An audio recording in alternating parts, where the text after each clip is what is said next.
Député dans Arthabasca du côté du gouvernement du Québec, c'est Éric Lefebvre qu'on reçoit aujourd'hui dans Parle-Parle Jase et très content de te recevoir. Merci tout d'abord de prendre quelques minutes pour nous recevoir parce que j'ai l'impression que tu es un petit gars occupé de ce temps-ci, Éric. Disons que depuis les 3-4 derniers mois, ma vie a littéralement changé, je dois vous avouer. En passant, salut Guy, salut le P, très content d'être là avec vous aujourd'hui. Ah, merci bien. Dis-moi, j'imagine quand tu t'es présenté pour devenir député dans Arthabasca, c'est le genre de situation que tu n'avais pas pu imaginer que tu allais gérer? Non, du tout. Puis je te dirais, moi, mais avant tout, le premier ministre, M. François Legault. M. Legault était en politique pour développer le Québec. Il a une idée du Québec, où il veut l'amener, tout ça. Et cette pandémie-là est arrivée. Et là, c'est une gestion de crise pour la province de Québec, mais c'est une gestion de crise mondiale. Ouais. Et naturellement, là, on avait un livre blanc et on écrivait les pages au fur et à mesure et on continue encore de les écrire. On a un certain bagage au cours des derniers mois qui nous aide, mais les premières semaines là, ont été un feu roulant là, incroyable. Quand, justement, on voit que c'est en train de s'en venir ici, tu sais, on voyait que la Chine avait passé au travers de ça. Il y a plusieurs autres pays qui commençaient à avoir des problèmes justement de pandémie. Puis là, on dit, crime, ça va nous tomber dessus. Et là, ouais, on commence à avoir chaud pour de vrai. Là, on dit, OK, le feu est en train de pogner même ici au Québec. Quand vous avez pesé sur le piton, on arrête. On met ça sous pause. Comment que ça se passe? J'aimerais ça que tu me racontes un peu dans les coulisses. Tu sais, comment ça se passe quand... Là, un docteur Horacio Arruda tombe dans le scénario. Comment un monsieur Legault décide, lui, OK, là, tout le monde, on prend une pause, on n'a pas le choix. C'est quoi qui se déploie quand c'est pesé sur pause? Bien, ce qu'il faut savoir à la base, là, c'est que de mémoire, là, je pense que M. Legault avait rencontré une fois ou aucune fois, là, je me souviens plus, Dr Arruda, avant qu'il demande une rencontre de travail, puis à présenter là, ce qui s'en venait avec la pandémie du COVID. Et à partir de ce moment-là, bien, naturellement, le premier ministre a vu le sérieux de la chose. Mm-hmm. Et à ce moment-là, bien, là, il y a eu les premiers conseils des ministres où on a été mis au courant de la situation. Et là, c'est des échanges pendant plusieurs heures à savoir de quelle façon on le fait, à quelle vitesse, est-ce qu'on ferme tout au complet en même temps, on y va de façon graduelle. Alors, c'est tout ça qui est discuté. Mais il faut savoir que la clé, c'est la santé publique qui a la clé. Alors, eux font les recommandations au gouvernement et par la suite, on fait les annonces, mais c'est vraiment la santé publique, surtout dans les premières étapes, là, qui prenait les décisions là, de fermer différents secteurs. Alors, il y avait une relation là, très, très privilégiée entre Dr Arruda, Daniel Mécan et M. Legault. Tout le Québec, je pense, là, écoutait de façon assidue les points de presse à 13h. Moi, le premier, tous les députés étaient là de façon assidue. Puis on avait fait le choix également d'avoir un porte-parole pour l'ensemble du Québec, soit notre chef, M. Legault. Puis je pense que ça a été la meilleure stratégie. Comme ça, on avait une personne qui véhiculait le message et le message se faisait toujours à 13h. Et M. Legault, il a été d'une transparence avec les Québécois et Québécoises assez incroyable. Rappelez-vous l'anecdote là, lorsqu'on disait qu'il restait 3 jours pour les masques chirurgicaux. Sa garde rapprochée aurait préféré que M. Legault ne le mentionne pas en point de presse. Puis M. Legault aura posé la question, il dit, il en reste pour combien? Il dit, il en reste pour 3 jours. C'est ce que je vais dire. C'est ce que je vais dire. Par contre, je vais aussi dire aux Québécois et Québécoises que je vais tout faire pour que d'ici 72 heures, on ait tout ce qu'il nous faut. T'sais. Fait qu'il a été très, très transparent. Puis je pense que ça, c'est une des choses que les gens apprécient beaucoup de M. Legault. Un, c'est sa proximité avec les Québécois et Québécoises. M. Legault aime les Québécois et les Québécoises. Puis je pense que ça paraît. Puis quand il parlait à 13h, puis il parle encore, les gens me disent, Éric, j'ai vraiment l'impression, puis il y en a qui l'appellent François, il dit que François me parle à moi, tu sais. Puis c'est le sentiment vraiment, nous aussi, qu'on a quand on parle avec M. Legault. C'est un homme qui est très à l'écoute. Il peut avoir une idée, puis après ça, il parle avec le caucus, avec le Conseil des ministres. Puis là, sa réflexion évolue, puis il nous la partage au fur et à mesure de l'évolution. Alors, c'est un homme avec qui c'est très, très agréable de travailler. Est-ce que son chef de cabinet, parfois, fait le saut de voir la franchise du patron? Parce que je me rappelle dans un épisode des masques où il disait on a payé cash sur le tarmac les masques. Entendre un premier ministre dire ça, moi, si je suis chef de cabinet, je dis, le boss a dit ça live sur toutes les chaînes à 3 millions au moins de téléspectateurs. C'est quoi la réaction du bureau? Oui, bien, il faut savoir, le chef de cabinet de M. Legault, c'est Martin Koskinen. Martin et M. Legault ont une relation qui date de plus de, je te dirais, je pense, c'est 20 ans. Là. Depuis les débuts en politique de M. Legault, Martin Koskinen est à ses côtés. C'est son homme de confiance. Et ils travaillent en étroite collaboration ensemble. Mais oui, c'est sûr que quand M. Legault est un homme très franc, très direct, alors à l'occasion, c'est sûr que les gens dans son entourage peuvent peut-être dire « Oups, on l'aurait peut-être gardé celle-là », mais c'est la façon de notre premier ministre, puis moi, j'en suis très fier. J'ai deux questions. Quand, justement, au début, vous avez eu les informations de la santé publique de dire « OK, la recommandation, ce serait de tout mettre ça sous pause », et que là, tu disais il y avait des échanges qui se passaient justement dans les caucus pour évaluer de quelle façon on va le mettre ça, suppose. Est-ce que c'était tout le temps des conversations très calmes puis on écoutait M. Legault ou il y en avait du monde qui se fâchait, qui fait « Hey, ça n'a pas de bon sens, on va scraper l'économie, ça n'a pas de bon... » Tu sais, comment ça se passait, ce genre de discussion-là? Non. Puis là, je te le dis, là, je ferais pas de partisanerie, mais on est 76 députés dans notre caucus, là. Puis j'ai vraiment le sentiment que les 76 députés de mon équipe sont là pour les bonnes raisons. C'est-à-dire pour justement travailler pour les Québécois et Québécoises. Puis, c'est comme dans une équipe de hockey. Moi, j'ai fait du sport toute ma vie. Tu sais, quand tu as un coach, puis tu crois en ton coach, ben si ton coach te dit on s'en va là, des fois, ça se peut que tu ne comprennes pas tout de suite la raison pour laquelle il te demande de faire tel geste ou faire telle situation. Mais à la fin, tu le comprends, mais tu as une confiance. Et les députés ont tous pleinement confiance en le chef. Et M. Legault explique très bien les orientations avec lesquelles. Mais comme je vous dis, par contre, il fait toujours un tour de table pour écouter chacun et chacune. Et puis je vous dis, là, à l'occasion, on voit, il nous dit, oups, ben là, avec ce que vous me dites, il y a des ajustements qui se font. Fait que c'est agréable à ce moment-là parce que tu as vraiment l'impression de participer de façon active aux décisions. Est-ce que dans les premières heures, on réalise que quand le gentil Horacio Arruda, qu'on ne connaissait pas 24 heures plus tôt, annonce que il va dire au premier ministre, moi, je vous suggère vraiment de mettre sur pause, donc d'arrêter l'économie. C'est un peu ce qu'un docteur va dire, là. Donc, le docteur de la santé va intervenir dans le politique pour dire, ma suggestion sanitaire, c'est pas de contact, 14 jours minimum. À ce moment-là, on parlait au début de 14 jours minimum. Puis là, on voyait l'évolution de la situation.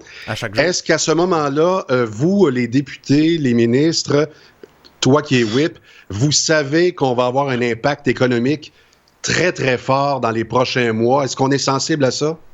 Bien, absolument. Puis le premier qui était sensible à ça, celui qui a eu à prendre la décision, c'est le premier ministre du Québec. Tu sais, M. Legault, c'est un homme d'affaires, c'est quelqu'un qui veut développer le Québec.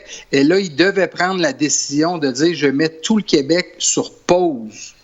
Imaginez-vous, pour quelqu'un que son objectif premier, c'est de développer le Québec, de dire j'arrête toute l'économie du Québec pendant 14 jours, c'était pour lui une décision qui était très difficile, mais c'était la décision à prendre pour qu'on puisse aplanir la fameuse courbe que M. Horacio Arruda nous a parlé beaucoup en début. Puis honnêtement, on a réussi parce que on n'a pas réussi on n'a pas dépassé cette courbe-là là, au niveau du système de santé, puis faire éclater notre système de santé. Ça, c'est une des belles réussites jusqu'à présent. Mais on parle présentement présentement de la pandémie comme si c'était terminé, là. Mais juste vous rappeler là, qu'on est à peu près persuadé d'avoir une deuxième vague à l'automne. Alors, oui, on en discute présentement. Là, je vous dis, on discute un peu de la première phase, mais il y aura assurément, là, en tout cas, une deuxième phase, puis on se prépare de façon efficace là, pour cette deuxième vague-là. Dis-moi, en tant que député, tu reçois ton équipe, toi, tu reçois les commentaires, tu reçois les inquiétudes des gens d'affaires, de toute la population. Tu sais, je parlais souvent avec Alain pendant la pandémie et lui-ci me parlait des questionnements puis aussi les inquiétudes qui s'installaient. C'était quoi ton mot d'ordre pour ton équipe qui était sur place pour répondre le plus possible aux gens, même quand tu as les bureaux physiquement fermés? Ça ressemble à quoi, ça? Oui. Bien, écoute, rapidement, parce qu'il faut savoir que, dans le fond, par mon cabinet, le cabinet du WIP, on a mis en place une adresse courriel pour tous les députés du Québec, pour toutes les questions qu'il y avait de tous les niveaux. On a centralisé ça à mon cabinet. Okay. J'avais une équipe de recherche, mon équipe de recherchistes qui habituellement travaille au niveau parlementaire, faisait les liens avec les différents cabinets ministériels pour avoir des réponses. Puis souvent, veut pas la même question dans la journée pouvait arriver 100 fois. Oui, évidemment. Fait au lieu d'avoir 100 appels au même cabinet ministériel, nous, on faisait un appel, puis après ça, on relayait l'information. Alors ça, à mon cabinet, on a eu des milliers et des milliers de questions et à tous les jours, mon équipe a fait un travail colossal. Là. À tous les jours, j'avais le nombre de questions qui étaient entrées, le nombre de réponses qu'on avait réussi à donner à l'intérieur de 24 heures. Puis habituellement, là, on tournait autour de 90% de réponses retournées en dedans de 24 heures. Mm-hmm. Il y a un travail colossal qui a été fait. Puis au début, tu sais, moi, les gens me connaissent depuis longtemps. Il doit y avoir 3000 personnes à Victoriaville qui ont mon numéro de téléphone personnel. Maintenant, avec les Messenger, les Facebook, tout ça. Mm-hmm. Alors, tu sais, le matin, là, je me levais aux alentours de 6h30. J'ouvrais mon Messenger, mes textos. J'avais déjà, mettons, 15-20 messages d'entrée. Là, je répondais à 4-5, il en rentrait 8. Je répondais à 10, il en rentrait 20. Fait que dans le fond, c'est pas compliqué. Là, à partir de 6h30, 7h le matin, je commençais à répondre à des questions. Puis je terminais quand j'étais plus capable. Il y a des soirs, j'arrêtais à 10h. Il y a un soir, je terminais à 1h du matin. J'arrêtais là, quand j'étais plus, honnêtement, physiquement, j'étais plus capable. Ça a été pendant, je te dirais, un gros mois et demi. Justement, t'en parles, Éric, je te sens un petit peu fatigué. Là. Puis dans le sens, absolument. Tu sais, t'as la voix d'un gars qui fait tabarouette. Je viens de traverser une méchante affaire puis j'ai pas fini. Parle-moi de tous les députés, toutes les sortes de députés en général, là, pas juste la CAQ. Là. Ouais. La classe politique, j'ai l'impression, est en train de se faire brasser solidement avec cette crise-là. Je pense que ça a étiré le côté psychologique et physique de plusieurs personnes.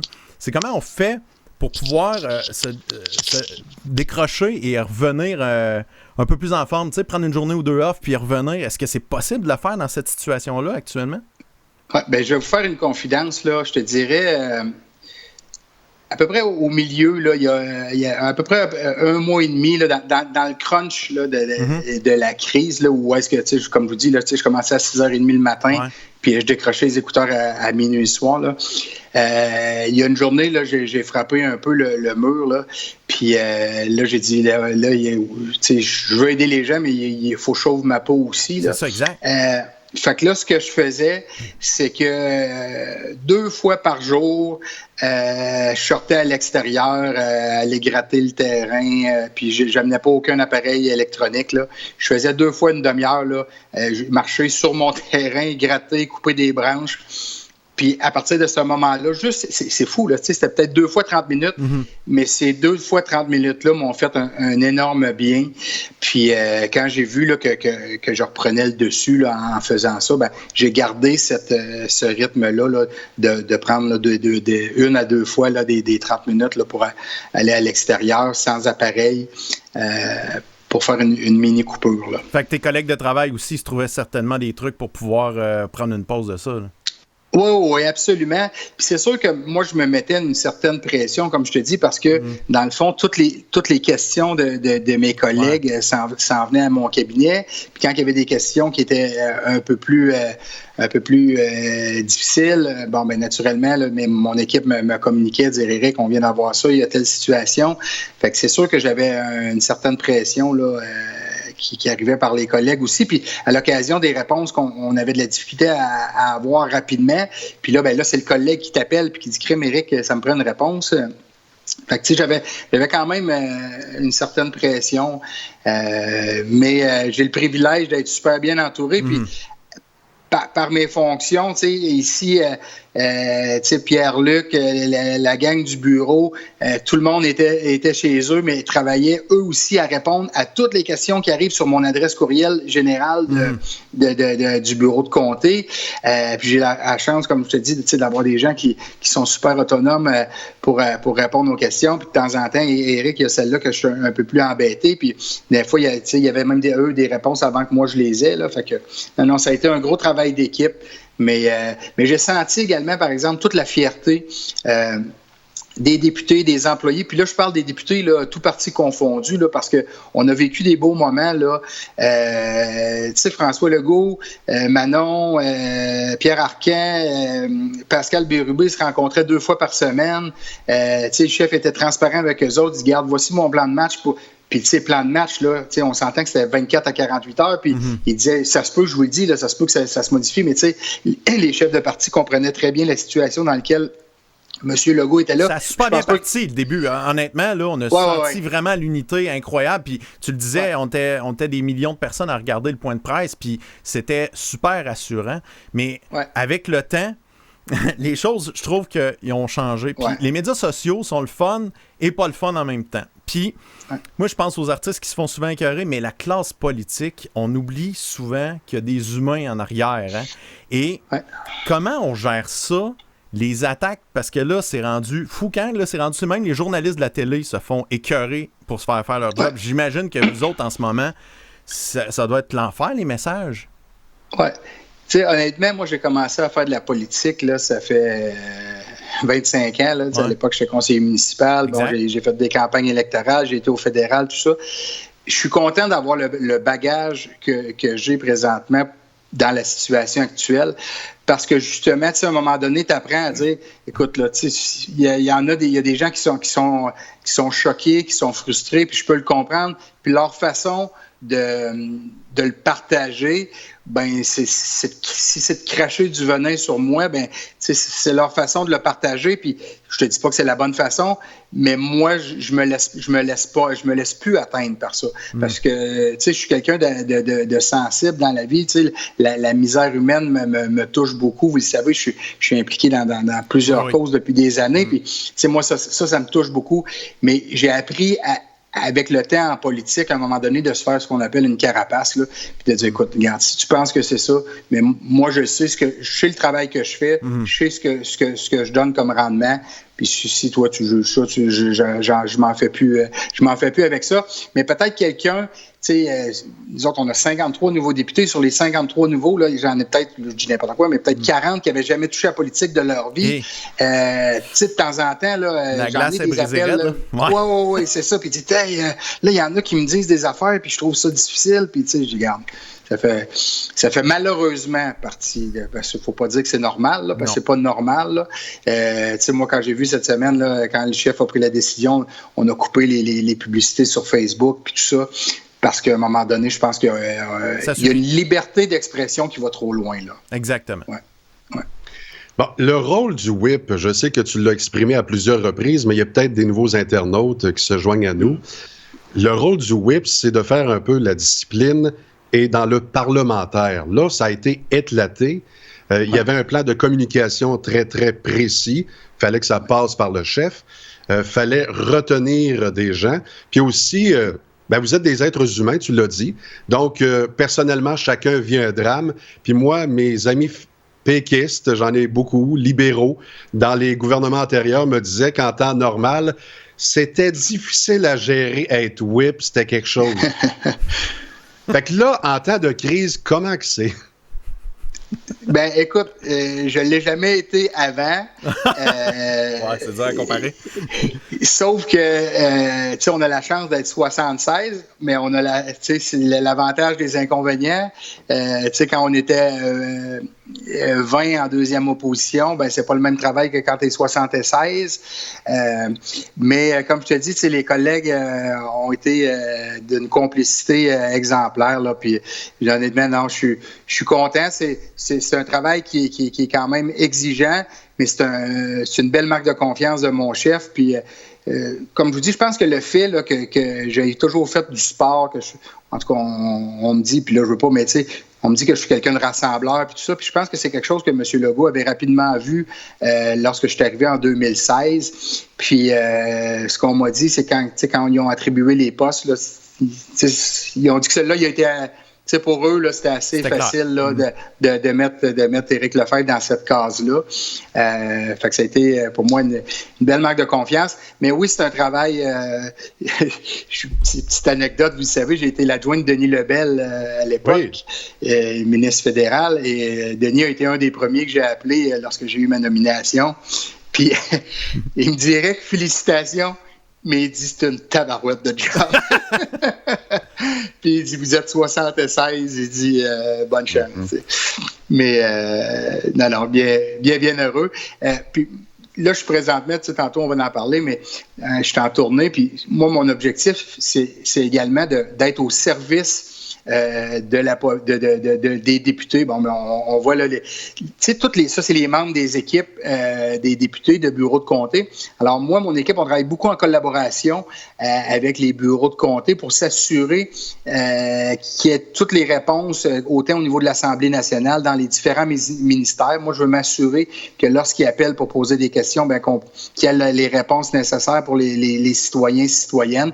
Puis on a mis en place des formations webinaires où est-ce qu'on explique les différents fonctionnements des différents ministères. Alors, c'est beaucoup de formation, beaucoup de ressources humaines, de ressources humaines. À l'occasion, on est obligé. Moi, j'ai un membre de mon équipe qui est attitré au bureau de comté. Ben, à l'occasion, c'est lui-même qui va faire les mises à pied dans les bureaux de comté. Lorsque le député dit crime, là, j'ai un employé pour telle raison, doit quitter, mais je suis pas capable de le faire. Bon, ben, c'est un membre de mon équipe qui va faire la partie plate comme on dit, de job de bras, mais ça fait partie d'eux. J'ai une équipe imposante au niveau des communications, parce que dans le fond, toutes les communications des députés est au bureau du WIP. Alors, j'ai un Régent Léveillé que les gens connaissent bien, monsieur TVA. C'est drôle parce que Régent est avec moi toujours dans mes tournées, puis là, c'est à chaque fois qu'on va au restaurant, ben là, il y a un monsieur, une madame qui arrête, puis bonjour, monsieur Léveillé, puis on peut-tu avoir une photo, puis fait que non, c'est bien le fun. J'ai un gars de Radio-Canada dans mon équipe, j'ai Régent qui était à TVA, puis Martin Pelletier qui était à TQS à l'époque, fait que j'ai les trois réseaux de l'époque, là, avec différentes expériences, différents bagages. Faut plus que tu dises ça, là, Éric, les complotistes vont dire que vous controlez les médias, là, fais plus ça. Là. Ah non. Non, mais tu touches à quelque chose d'important. C'est là que je décroche. Justement, parlons-en, on va crever l'abcès. Est-ce que les commentaires sur les réseaux sociaux, ça peut vous affecter personnellement? Parce que là, c'est en train de grossir. Il y a comme un phénomène parallèle. Là. Tu sais, tantôt, tu l'as effleuré, le P. Ouais. Même des journalistes d'expérience qui ont une crédibilité se font harceler. Alors, comment on fait pour... T'sais, on peut pas l'ignorer, le problème. Il est là, là. Il est là, puis il est dur à contrôler parce que c'est de l'information qui se crée. Tu sais, ça se vire entre eux autres, c'est dur. Moi, honnêtement, là, je ne lis plus ça. Je m'en occupe plus du tout. Tu sais, au début, là, à un moment donné, tu essaies de répondre, puis tout ça, puis là, ça part un spin, là, qu'on appelle dans le monde médiatique. Là. Fait que moi, là, depuis ce temps-là, non, c'est terminé. J'ai beaucoup de travail à faire, et je me concentre sur ce que j'ai à faire. Qu'est-ce que tu as le contrôle? Oui, absolument. C'est ça, absolument. exact. Bon, je comprends. Hey, j'avais une photo ici, justement, on te voyait en train de distribuer des masques. Ça, c'est chez Orapé à Plessisville. Puis, tu donnes des coups de main. T'as aidé beaucoup, justement, les banques alimentaires du coin, les maisons des jeunes, parce que, justement, c'est une période qui est pas facile pour les revenus, les moyens de financement, les activités de financement pour ces organismes-là sont toutes tombées, je suppose. À quelle mesure que tu peux aider encore ces organismes-là? Mettons que ça dure un autre 6 mois. Est-ce qu'il y a encore des enveloppes qui peuvent être données du gouvernement? Parce que là, on regarde aller l'endettement, tout ça, c'est des chiffres très impressionnants là, qu'on voit pas souvent. Ça remonte du temps de la Deuxième Guerre mondiale. Ça ressemble à quoi? Est-ce qu'un jour, on ne pourra plus aider ces organismes-là? C'est un peu inquiétant. Ben, écoute, faut savoir qu'il y a certains organismes qui se sont réinventés. Oui. Il y a eu des belles choses de faites sur les réseaux sociaux. Je pense aux Amis d'Eliott pour la Saint-Jean-Baptiste qui ont fait la soirée de la Saint-Jean, qui ont ramassé 51 000 $. Il y a eu un autre événement, je me souviens plus, j'avais acheté des billets, mais les gens m'ont dit, écoute, tous ceux qui avaient acheté des billets, on leur a demandé s'ils voulaient se faire rembourser, puis tout le monde nous a dit non, gardez les sous pour l'organisation. Fait que tu sais, il y a quand même des choses où est-ce qu'on est capable d'intéressantes, mais c'est pas la majorité. Il faut dire les vraies choses. Donc, oui, moi, je suis là en support. On a doublé le PSAB, le soutien à l'action bénévole, dans chacun des comtés. Des 125 comtés du Québec, on a doublé l'enveloppe discrétionnaire des élus. Okay. Alors ça l'aide. Après ça, on a les enveloppes discrétionnaires des ministres. Moi, ils trouvent que je les sollicite beaucoup. Mais bon, puis ils me disent qu'ils veulent pas avoir de trouble avec le whip, fait que souvent, je réussis pas pire. C'est bon, ça. Poignée de fer. Oui, c'est ça. Mais c'est ça. Fait que j'essaie de mon côté là, d'être le plus proactif possible là, pour nos organisations dans le coin. Puis je m'assure, là, tu sais, honnêtement, tu sais, le besoin de base, c'est la nourriture. Là. Ouais, fait que, tu sais, moi, j'ai dit à mes organismes de soutien alimentaire, là, s'il y a quoi que ce soit, là, lever le flag, là, ça fait 2 fois que je remets. Là, je suis rendu personnellement 25-30 000 de remis.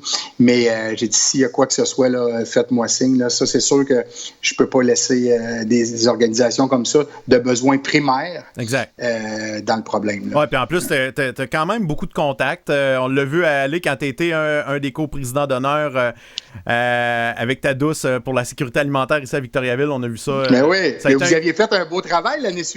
Tu nous as mis de la pression, mon espèce. Tu nous as mis de la pression, fais plus jamais ça. Mais vous avez bien relevé le défi, vous aussi, bravo. On a eu bien du fun, mais non, sincèrement, Éric, je sais pas.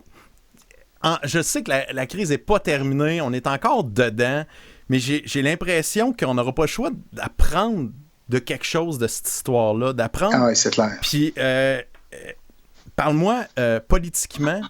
Pour le gouvernement provincial, tu sais, c'est parce que le gouvernement provincial, c'est une binerie dans la planète au complet, tu comprends? C'est juste un petit gouvernement à travers un paquet d'autres petits gouvernements dans des grands...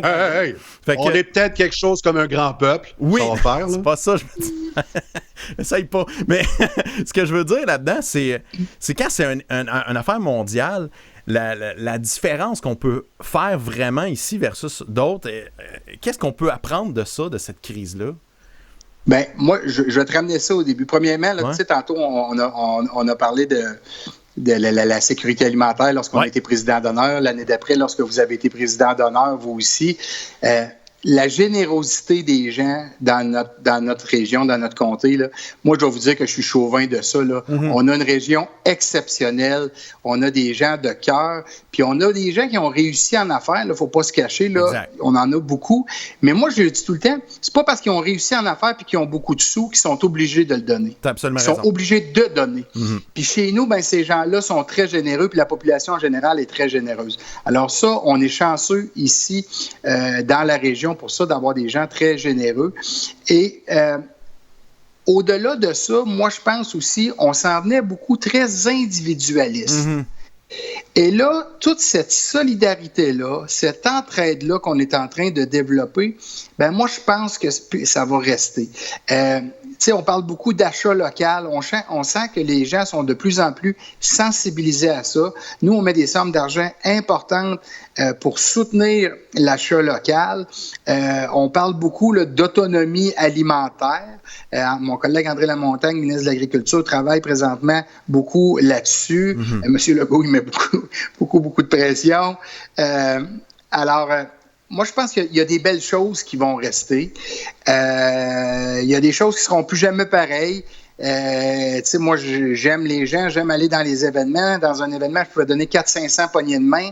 Je pense plus que je vais pouvoir faire ça. La prochaine campagne électorale, ça va être quelque chose. Ça va être quelque chose. On va donner du coude. C'est fou, ça va changer énormément. Non, mais en fait, il n'y aura plus de campagne électorale. Ils vont aller sur Too Close to Call ou Québec 125, puis ils vont dire « Oh, 100 députés de ce bleu-là. » Alors, parce que non, mais il faut le dire, au moment d'enregistrer l'émission, vous êtes au sommet de la Côte d'Amour.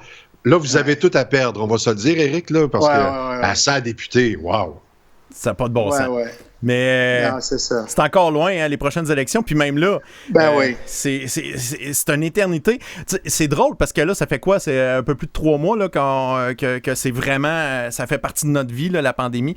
Et j'ai l'impression que qu'est-ce qui s'est passé avant n'existe pas. Puis que qu'est-ce qui s'est passé en début d'année, c'était il y a des années. Fait que j'ai l'impression que dans 2 ans, dans une prochaine campagne électorale, ça va être un autre univers encore. Ça va être fourette.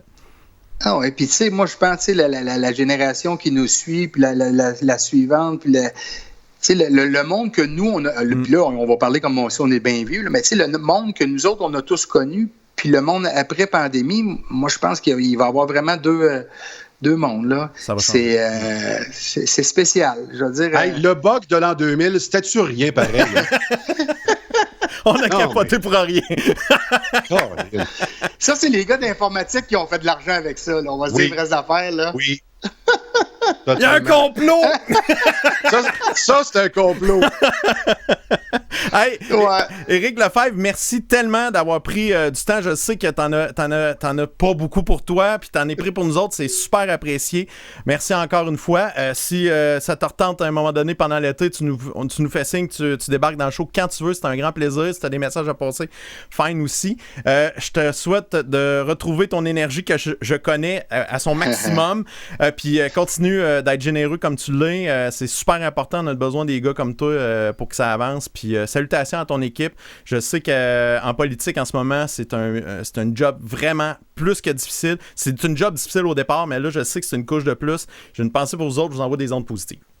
Ben merci infiniment. C'est très, très gentil, très apprécié. Puis là, vu que je suis fatigué un peu, là, je suis plus sensible. Là, tu vois, là ça me touche beaucoup. Puis honnêtement, je reçois là, plein de beaux messages là, par les médias sociaux aussi de la population. Fait que c'est très, très apprécié. Puis l'autre chose aussi que j'ai apprécié beaucoup, malgré les milliers de messages puis de questionnements que les gens du comté m'ont posés, puis c'était pas toujours la réponse que les gens voulaient entendre, mais les gens ont toujours été très, très, très respectueux. Puis même si c'était pas la réponse qu'ils voulaient entendre, les gens me remerciaient d'avoir pris le temps de leur répondre, tout ça. Alors ça, pour ça, moi, je veux remercier la population. Et en terminant, le dernier petit message... Vas-y.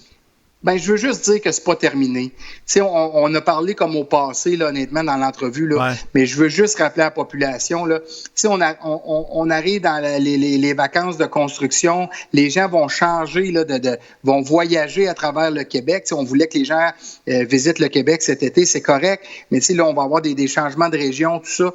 Alors, faut que les gens, là, respectent la distanciation sociale, puis si les gens vont dans des endroits où c'est plus difficile de respecter le 2 mètres, tu sais, le port du masque, tout ça, honnêtement, là, on a besoin que tout le monde fasse l'effort. Puis on le voit là, aux États-Unis, dans les endroits où est-ce que il y a des pays qui l'ont échappé. Là. On va se dire les vraies choses. Là. Alors, continuons. Puis on ne veut pas retourner où ce qu'on a été, c'est clair. On ne peut pas se permettre ça économiquement parlant tous ensemble. Alors, on a besoin là, que tout le monde, on donne un dernier tour de roue, tout le monde ensemble. Hey, justement, à fin août, ce serait le fun, Éric, si on était capable de se reparler un petit peu, justement, pour voir de quoi va avoir l'air notre automne. On va avoir plus d'informations rendues là aussi pour savoir qu'est-ce qui se passe. Fait que ce serait le fun qu'on jase ensemble fin août, début septembre. C'est bon? Avec grand plaisir. Guy Lepé, merci infiniment, les amis. Toujours un plaisir. Yes, merci beaucoup, Éric. Salut. Merci. Parle, change avec le P et ses copains. Gros bébé, la la la la, gros bébé, la la la, gros bébé.